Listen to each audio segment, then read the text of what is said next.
ที่นี่บ้านผาฮีนะครับยินดีมากนะครับ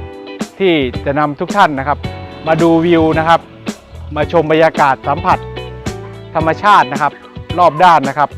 ยังไม่พอครับที่นี่เป็นหมู่บ้านชนเผ่าอาคาผาฮีนะครับนอกเหนือจากที่นี่จะมีวิวดีบรรยากาศสวยแล้วนะครับ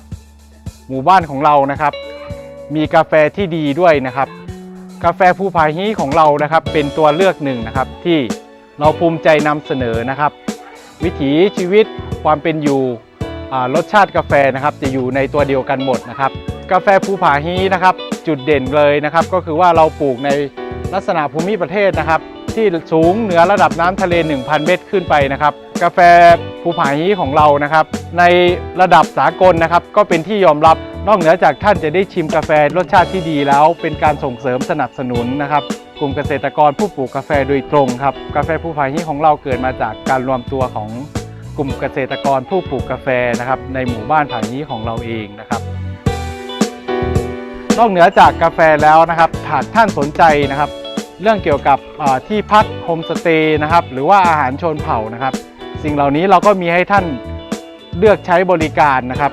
หากท่านสนใจก็ติดต่อมาที่ทางเพจหรือว่าโทรมาสอบถามได้นะครับสิ่งเหล่านี้เราก็มีบริการนะครับขอฝากกาแฟภูผาฮีของเราไว้เป็นส่วนหนึ่งนะครับเป็นทางเลือกให้กับคอกาแฟทุกคนครับ